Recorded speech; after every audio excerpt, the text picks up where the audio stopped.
ito yung ating ingredients, yung Mama Sita's Menudo Afritada mix. Meron tayong potatoes and carrots na chop na. Yung spring onion, ito yung the usual pang decoration ko lang pagkatapos. Red and green bell pepper, 1 each na chinap. So, 250 grams ng pork, liempo to, so in-slice ko into small cubes. Pork liver. Okay, so mga hindi to 250, so mga 150 grams lang to para hindi masyado. Pero yung mga iba kung gusto nyo, pwede nyo damihan. And then meron tayong optional hotdog. Ano to? Ang tatlong malalaking hotdog na in-slice ganyan diagonally. So first step, ma-prep lang yung powder natin.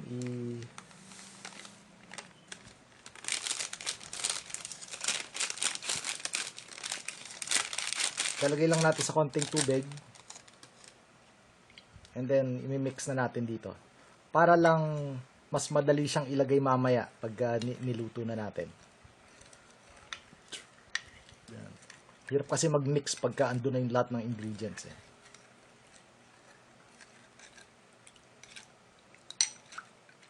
So, tanggalin. Mix nyo lang hanggang matanggal yung mga buo-buo. Okay. Step dun sa ating cooking pot, maglalagay lang tayo ng konting oil. Then lalagay natin yung ating pork and iba-brown lang natin to.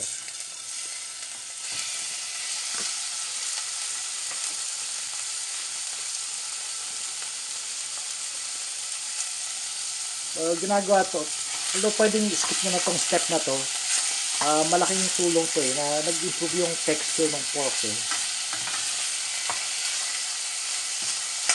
Yan, so kung medyo hindi siya kailangan masunog o mag-totally parang ma-fry, pero basta matanggal lang yung mga hilaw-hilaw na makikita nyo, pwede na yan.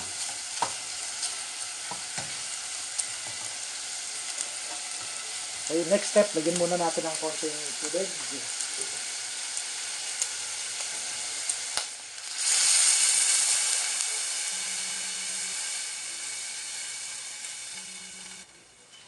Just enough lang para ma-cover. And then, bubuhos na natin yung ating na-dissolve na menudo mix.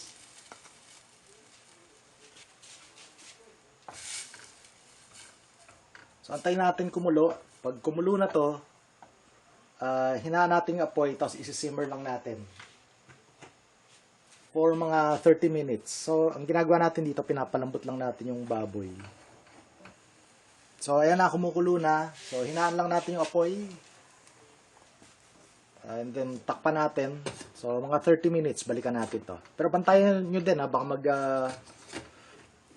mag-overflow yung, yung pan. Okay, so after 30 minutes, ayan, medyo malambot na yung ating pork. Pwede na natin lagay yung atay, tapos yung hotdog.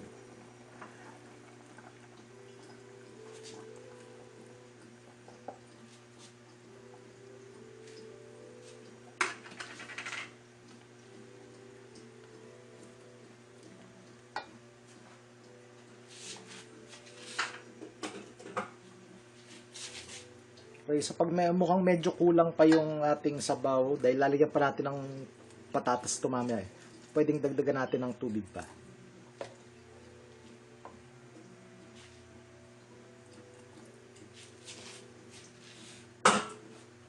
So yun, bring to a boil and then after 5 minutes, lagay na natin yung potatoes and carrots. Okay, so after 5 minutes,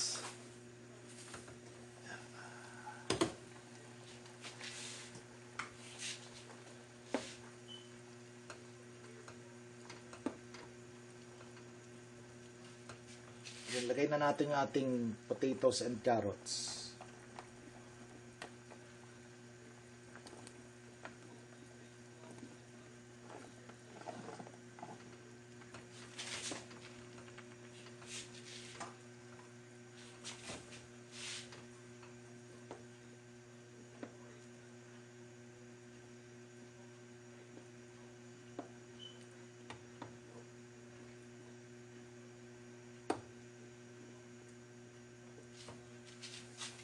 Okay.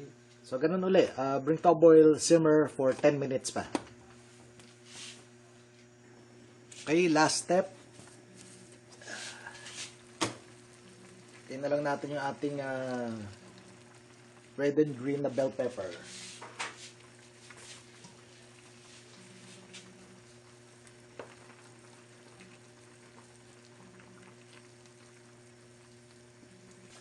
So yan, simmer na lang natin for mga 5 minutes pa, and then patay na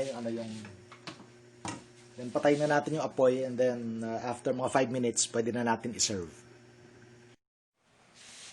Okay, pa-prep natin na for plating.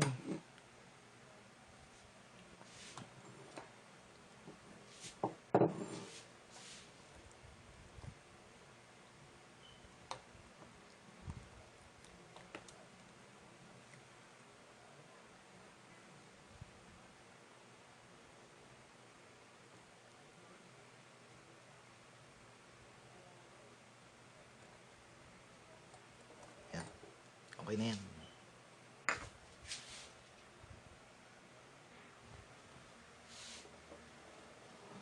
Okay, and then so bakit ko nilalagyan ng spring onion? Para gumanda lang yung picture.